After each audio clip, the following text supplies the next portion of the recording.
Good morning and welcome to day 3 of my little mindful moments throughout May. Today is quite a raw and vulnerable and potentially emotional post, but I really want to come to you from a place of realness and relatableness. So basically, over the last week, I have been told a few times or reminded of how I've gained weight. And this has triggered me quite a bit. And last night I was asked if I was pregnant, and when I told the person that I wasn't, they went, "Oh, you've put on weight." And this sent me into a little spiral of feeling rather crap about myself, if I'm completely honest. It triggered parts of me that I've been battling with all my life in terms of body issues. To be told I was fat, just boom. And I'm glad you're watching, Fern. Hello, Fern, because this is really poignant and really apt in where I am right now. Because whereas usually I would go away and I would do the practice I'm going to do with you today in this morning session, last night I chose to drown my sorrows with alcohol. And when I say drown my sorrows with alcohol, for many of you, you may know I haven't drunk alcohol. I've been alcohol free for a number of years. So now when I drink alcohol, I can literally have 1 or 2 and that's me floored. And then I feel like crap for the next day. I don't sleep. So I generally tend to stay away from alcohol. And when I do drink it, I can't drink very much. But the point is, I felt so rubbish about myself in that moment that I chose to drown that pain with drinking alcohol. Now, I want to sort of take a step back, because the reason I wanted to talk to you about this today is because I know that it's such a huge theme with women in particular, beating ourselves up about the way that we look and who we are, and belittling ourselves and putting ourselves down. And this is one of the reasons why, for those of you who don't know, I'm a certified personal trainer. I've been teaching fitness for over 15 years. And I took a step back from personal training a few years ago for several reasons, one being health issues. And one of the issues was that it didn't feel aligned, that I was taking on clients who wanted to look a certain way rather than feel a certain way. But one of the reasons was because I read a post where somebody said, you can't be a personal trainer if you're overweight or if you don't have the perfect body. To be a personal trainer, you have to be a pinnacle of health. You have to look a certain way because that's what you're teaching your clients. And goodness, that got to me. And it made me feel like a bit of a fraud and an imposter, because having had 3 very large children, I have separated abs, diastasis recti, but I also have lots of excess skin on my stomach, which hangs and bulges. I also have been battling with excess cortisol for many years and irritable bowel syndrome as a result of trauma. And that manifests itself in my tummy. I don't have to justify myself, but I'm just, I'm telling you, this was the reason why I took a little step back from personal training and just started to reassess what am I doing in an industry that makes women feel like shit about the way that they look, and makes women feel like shit for not being able to attain this perfect body. What is the perfect body? You know, if we look back throughout the ages, you look at like the 40s, the perfect body was big boobs, big hips, and a little bit of a tummy, you know, tiny little waist, but a bit of a tummy. And then if you look into like the 60s with Twiggy, it was all like Twiggy, you know, stick-like. And the 90s as well with like Kate Moss. And then in this day and age, it's all like Kate Kardashian, big bubble butts, big boobs, you know.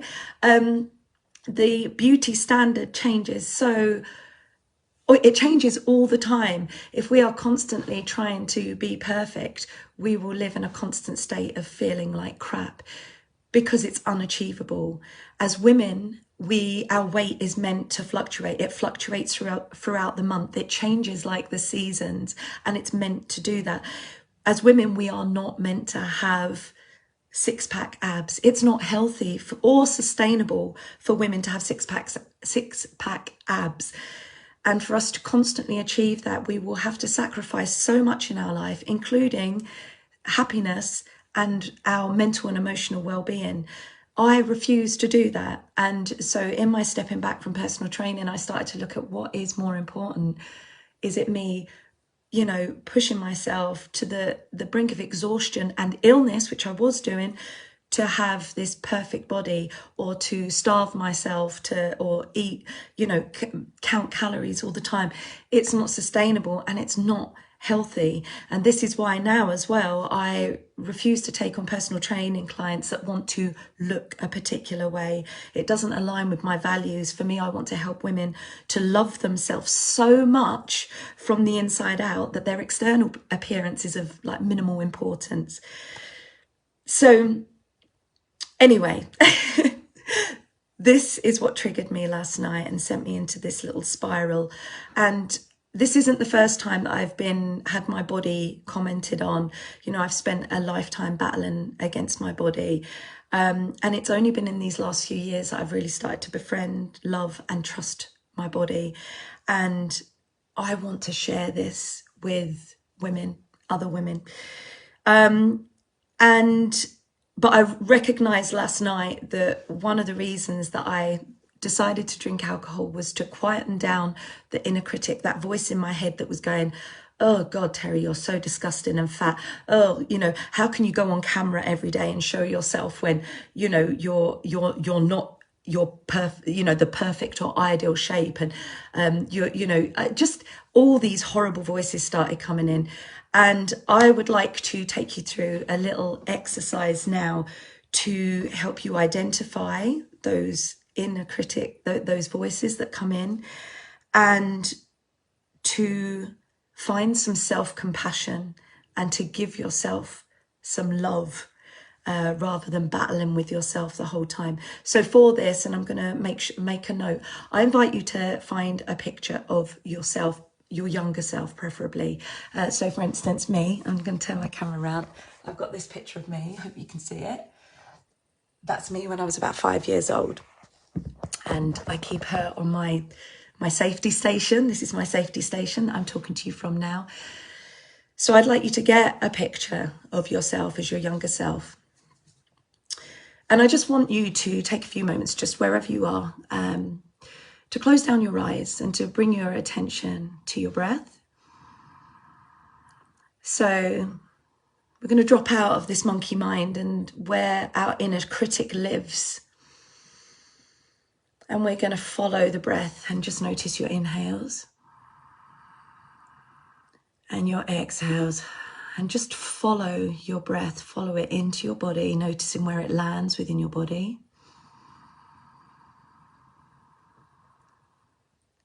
And exhale.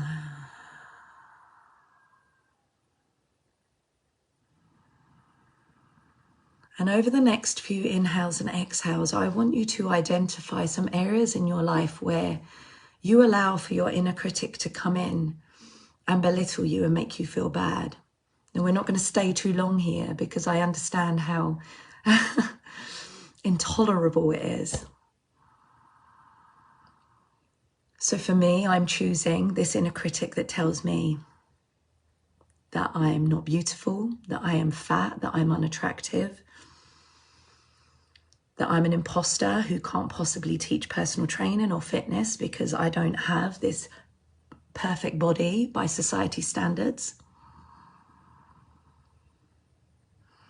Okay, and now I want you to stop thinking about that. Come back to your breath.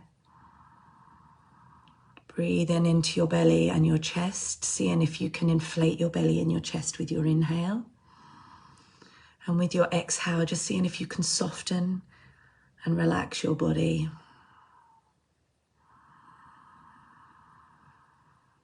Inhale and exhale, really focusing on your inhale and your exhale.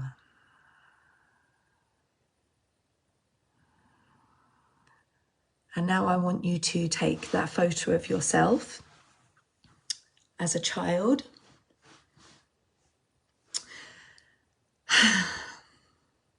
And I want you to look her in the eyes.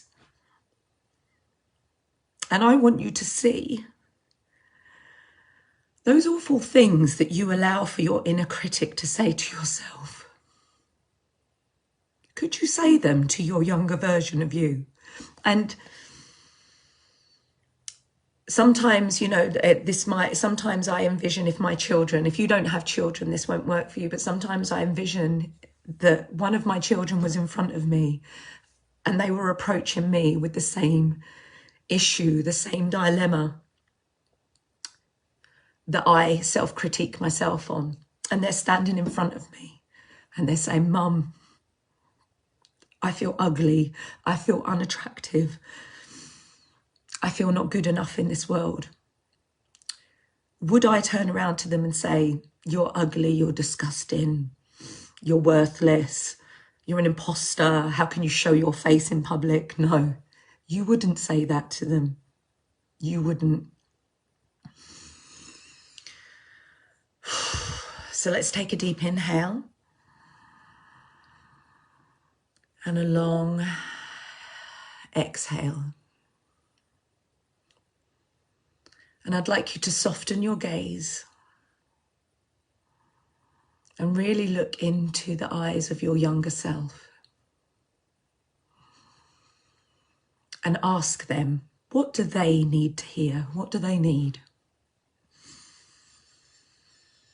And can you give that to them? Can you tell them what they needed to hear and what your self needs to hear right now? And you can say this out loud or you can say this internally. But say it with conviction. Say it like you truly mean it.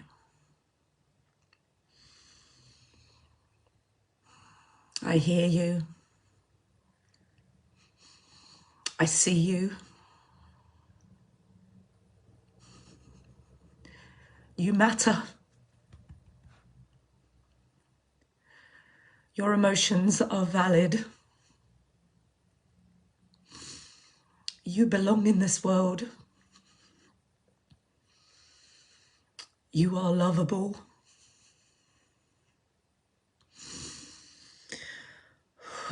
You are strong. You have a big, kind, and generous heart.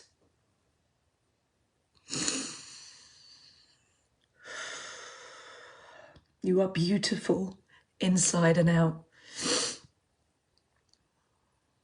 You are perfect just as you are. You have so much to give to this world. And this world is a better place because you are in it.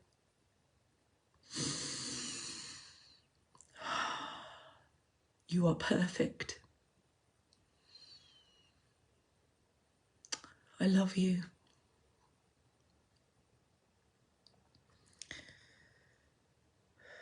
Now, close down your eyes. Perhaps place one hand on your heart and one hand on your belly.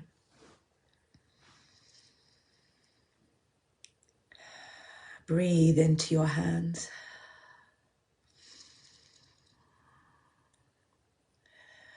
And let's take these last few moments together to give gratitude for our beautiful bodies, for the beautiful landscapes that they are, for all their curves, for all their scars, for all their wobbly bits, for all the stories that they tell, for all the miracles that they do relentlessly on a daily basis, for the life they have potentially brought into the world.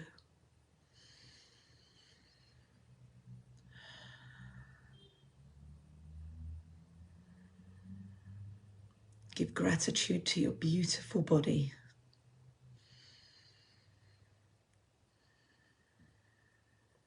For carrying the beautiful cargo, the beautiful soul that is you.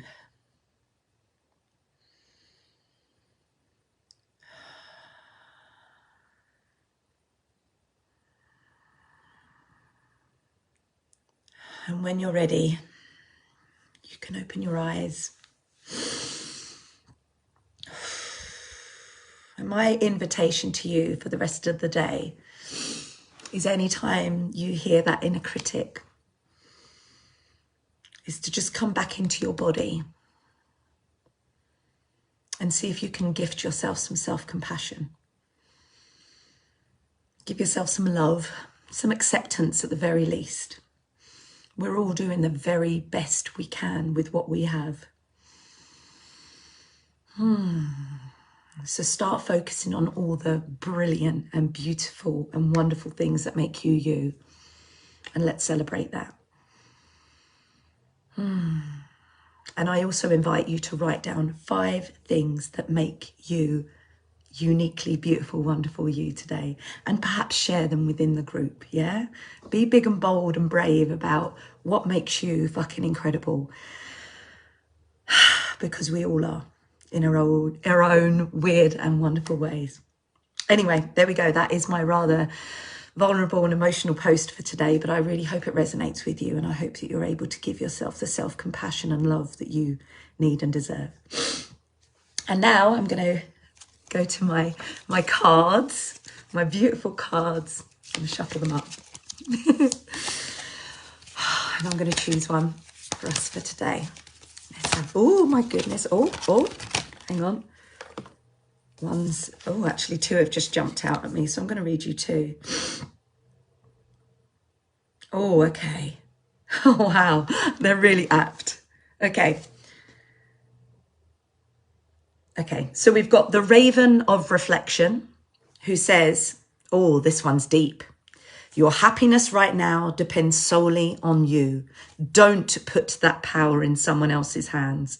Claw back that energy you gave out so freely. Get back in the driving seat of your life, honey bun. Spend time working out who the fuck you are. I love these cards. And this one as well, which is really apt. Oh, I've got mascara now, look, under my eyes. This is the Walrus of Wisdom. And he says, things are tough right now, so give yourself a break. And on the back it says, listen to this. What the fuck is the deal with beating ourselves up more when things get tough instead of showing ourselves a bit of kindness?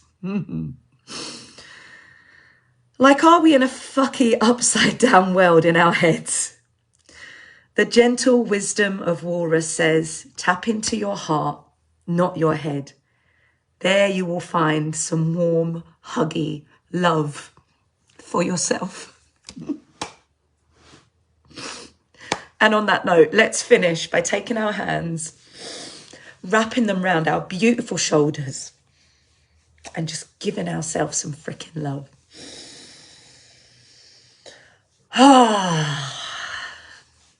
Now go out there and shine, you crazy fucking diamonds, you. I love you all.